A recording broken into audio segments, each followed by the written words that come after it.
বাবা মা ভাই বোন সহ পরিবারের ২০ জনকে হারিয়ে দিশেহারা গাজার খান ইউনিসের বাসিন্দা ইয়াসির আবু সামালি। ইসরায়েলি নারকতায় একে একে কেড়ে নিয়েছে পরিবারের সবাইকে। তারপরও প্রিয়জনের লাশটুকু দাফনের আশায় ধ্বংসস্তূপে নেমে পড়েছে নিজেই।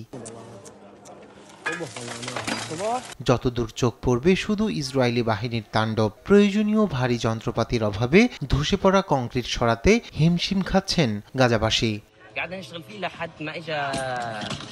জরুরি বিভাগ না আসা পর্যন্ত একটি হাতুড়ি দিয়েই সরঞ্জাম থাকতো, তাহলে আমরা ধ্বংসস্তূপের নিচ থেকে ৮০ ভাগ মানুষকে জীবিত উদ্ধার করতে পারতাম। তবে যন্ত্রপাতির অভাবে সবাইকে জীবিত বের করা সম্ভব হয়নি।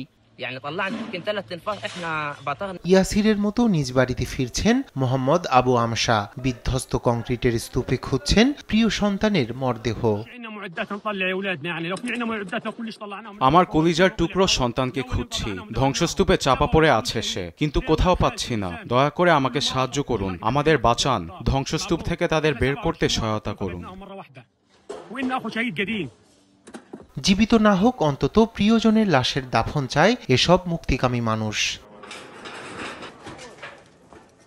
রায়হান কবির শুভ্র, নিউজ ডেস্ক, দেশ।